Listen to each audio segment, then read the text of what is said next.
बाबा कामानिमित्त 3-3 महिन्यांसाठी परदेशात असायचे आणि घरात मी आणि माझी ती तरुण देखणी सावत्र आई दोघेच असायचो. बाहेर मुसळधार पाऊस पडत होता आणि आत आत त्या अंधारलेल्या बेडरूममध्ये आमच्यातलं अंतर इतकं कमी झालं होतं की मला तिचे शब्द नाही तर तिचे श्वास ऐकू येत होते. आम्ही सर्वमर्यांना ओलांडणारच होतो, पण अचानक दारावर एक जोराची थाप पडली आणि माझे काळजाचे ठोके चुकले. जर या अवस्थेत कोणी आम्हाला पाहिलं असतं तर. कृपया कथा शेवटपर्यंत नक्की पहा. माझं नाव आहे अर्जुन. आज मी तुम्हाला माझ्या आयुष्यातील एका अशा प्रसंगाबद्दल सांगणार आहे ज्याचा विचार मी स्वप्नातही कधी केला नव्हता. आम्ही दिल्लीतील एका अत्यंत हाय प्रोफाईल आणि पॉश बिल्डिंग सोसायटीमध्ये राहतो.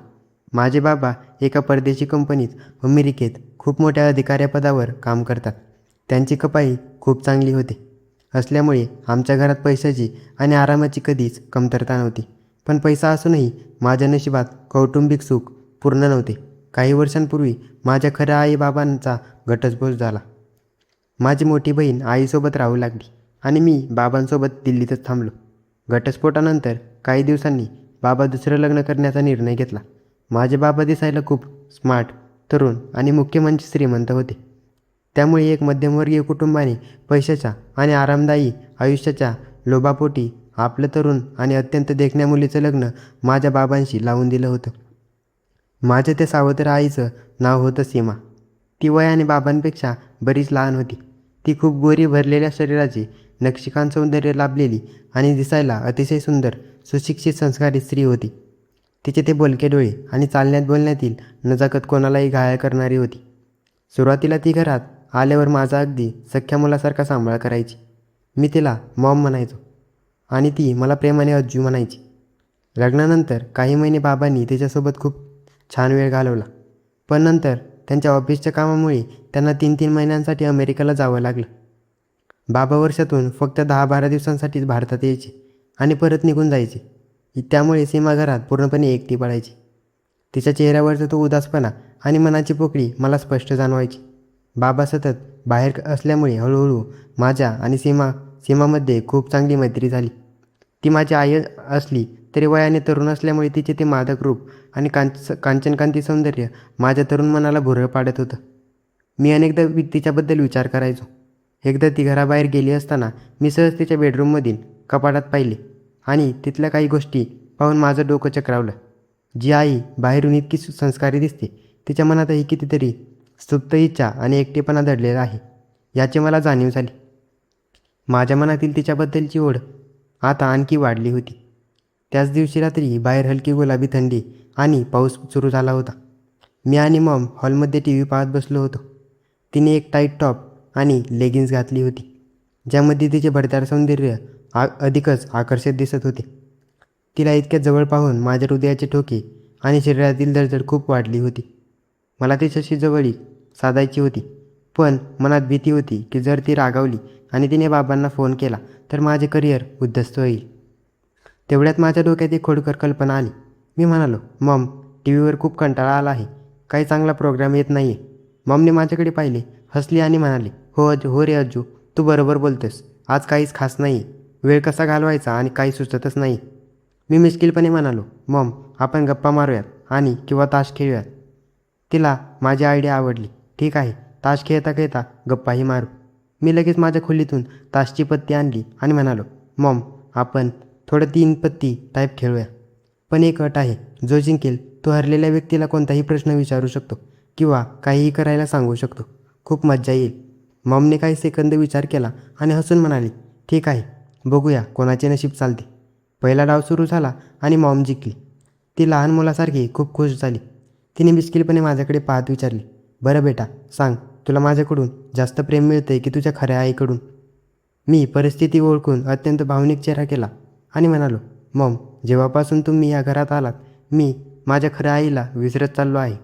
तुम्ही माझी इतकी काळजी घेता की मला तुम्हीच माझी खरी आई वाटता. माझे हे उत्तर ऐकून मॉम खूप भावनिक झाली. तिच्या डोळ्यात पाणी आलं. तिने क्षणाचाही विचार न करता मला जवळ ओढलं आणि तिच्या आपल्या उबदार मिठीत घेतलं. तिचा तो मौशार आणि हळूवार स्पर्श होताच माझ्या शरीरात वीज संचारली. ती माझ्या डोक्यावरून हात फिरवत म्हणाली, माझा प्यारा बेटा, मी तुला कधीच दुःखी होऊ देणार नाही. पुढचा डाव सुरू झाला. आणि त्यावेळीही मॉमच जिंकली. ती म्हणाली, बरं अज्जू, आपल्या या रात्रीच्या गप्पा तू बाबांना काही सांगणार नाही ना? मी तिचा हात आपल्या हातात घेतला आणि म्हणालो, नाही मॉम, तुम्ही जे सांगाल मी तेच करेल. आणि तुम्हीही बाबांना काही सांगू नका. आमच्या आता एका गुपित करार झाला होता. तिसरा डाव झाला आणि पुन्हा मॅच जिंकली. ती उत्साहाने म्हणाली, आज माझं नशीब सिकंदर आहे. बरं सांग, तुझं कॉलेजमध्ये कोणत्या मुलीशी चक्कर किंवा गर्लफ्रेंड तर नाही ना? मी म्हणालो, मॉम, तुमच्यासारखी एवढं सुंदर घरात असताना माझं लक्ष दुसरीकडे कसं जाईल? माझं पूर्ण लक्ष फक्त अभ्यासावरच आहे. हे ऐकून तिने कौतुकाने माझ्या दोन्ही गालांवर एक हलके चुंबन घेतले. ती इतकी जवळ आली होती की तिच्या श्वासांची ऊब मला जाणवत होती. मीही हिंमत केली आणि तिच्या गोड गालावर एक प्रतिचुंबन दिले. मॉमलाही तो स्पर्श सुखावून गेला. ती फक्त लाजून हसली. आता खेळाला एक वेगळीच मादकता आणि ओढ लाभली होती. कारण पुढच्या डावात देवाच्या कृपेने मी जिंकणार होतो आणि सीमाच्या मनातील सर्वात मोठे गुपित बाहेर येणार होते. आत्तापर्यंत मॉमचं लग जिंकत होती आणि आमच्यात एक सुंदर भावनिक बंध तयार झाला होता. पण पुढच्या डावात मात्र नशिबाने पलटी मारली. मी पत्ते वाटले आणि देवाच्या कृपेने यावेळी डाव मीच जिंकलो. मॉमने आपले पत्ते टाकले आणि ती हरल्याच्या नादात खोट्या रागाने माझ्याकडे पाहू लागली. मी थोडा वेळ विचार केला की मॉमला असा कोणता प्रश्न विचारावा ज्यामुळे तिच्या मनात दडलेली इच्छा बाहेर येईल. मी थोडी हिंमत एकवटली, तिच्या बोलक्या डोळ्यात पाहिलं आणि विचारलं, मॉम, तुम्ही इतक्या सुंदर, तरुण आणि सुशिक्षित आहात, तर तुम्ही बाबांसारख्या वयाने खूप मोठ्या असलेल्या माणसाशी लग्न का केलं? तुमच्याशी तर कोणीही तरुण आणि स्मार्ट मुलगा लग्न करायला तयार झाला असताना. माझा हा थेट प्रश्न मॉम सुरुवातीला थोडी गंभीर झाली, पण नंतर तिच्या चेहऱ्यावर एक मिश्किलपणे हसू आलं. ती म्हणाली, तुझं बरोबर आहे अज्जू, पण मी लहानपासूनच एक श्रीमंत माणसाशी लग्न करून आरामदायी आणि हाय प्रोफेशनल आयुष्य जगण्याचे स्वप्न पाहिले होते. तुझे बाबा श्रीमंत तर आहेतच, सोबतीने ते देखणेही आहेत. त्यामुळे माझे सगळे स्वप्न पूर्ण झाले आणि मुख्य म्हणजे मला तुझ्यासारखा इतका काळजी घेणारा आणि प्यारा मुलगा मिळाला. मी असून तिचा मऊ हात हातात घेतला आणि म्हणालो, मॉम, तुम्ही एकदम बरोबर केलं. आता बाबा नसतील तेव्हा मी तुमची संपूर्ण काळजी घेईन. त्यानंतर आम्ही पुढचा डाव सुरू केला. यावेळी पुन्हा माझे नशीब फळफळले आणि मी जिंकलो. मी आता थोडा अधिक खोडकर झालो होतो.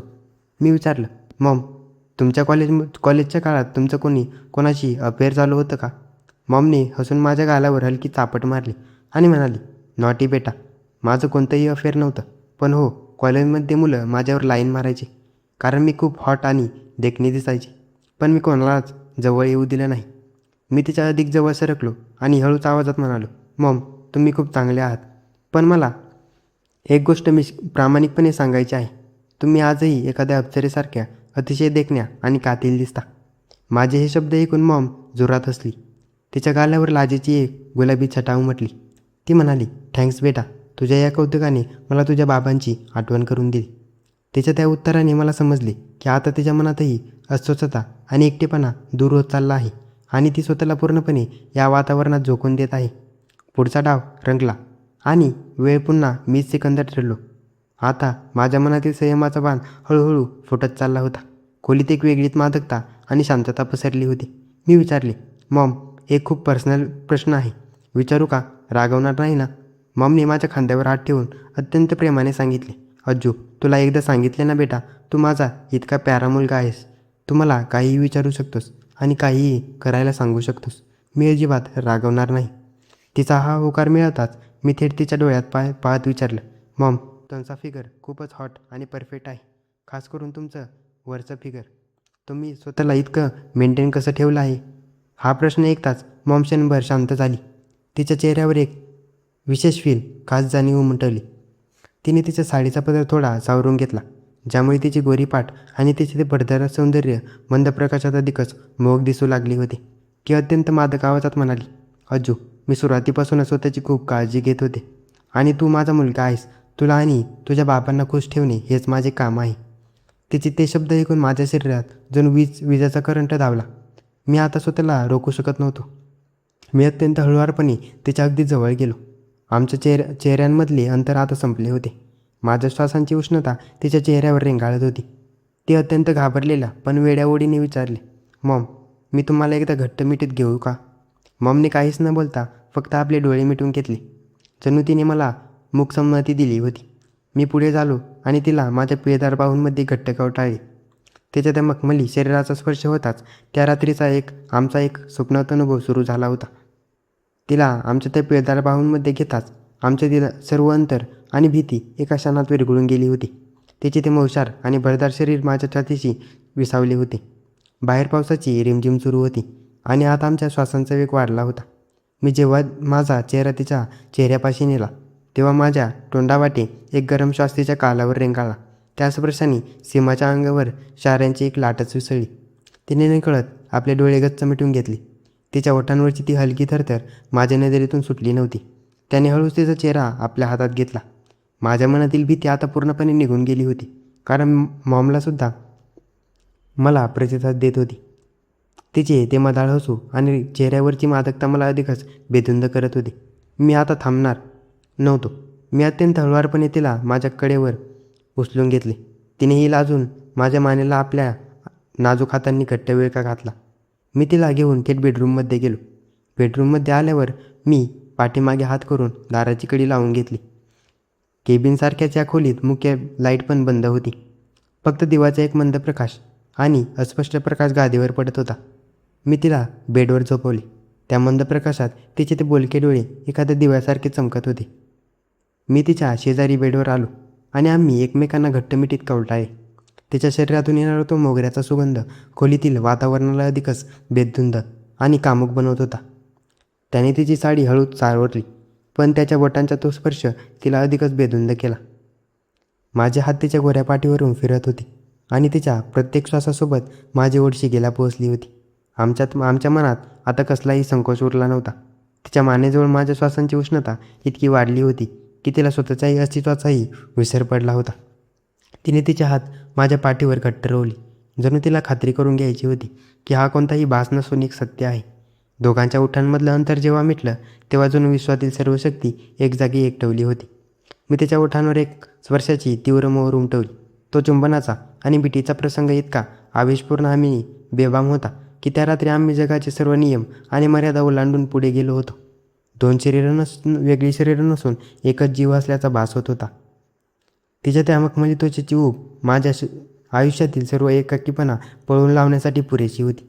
आम्ही दोघेही त्या गुपित सुखाच्या महासागरात पूर्णपणे बुडून गेलो होतो. रात्र वाढत होती तशी आमच्यातील रेशमी जवळीक अधिकच घट्ट होत होती. घटस्फोटानंतर माझ्या मनात जी एक मनाची पोकळी तयार झाली होती ती आज सीमाच्या या जवळीकीने आणि प्रेमाने पूर्णपणे भरून निघाली होती. हा आमच्या दोघांच्याही आयुष्यातील एक अत्यंत अतुलनीय आणि स्वप्नवत अनुभव ठरला होता, जो आमच्या मनाच्या कोपऱ्यात नेहमीच एक गोड आठवण म्हणून जिवंत राहणार होता.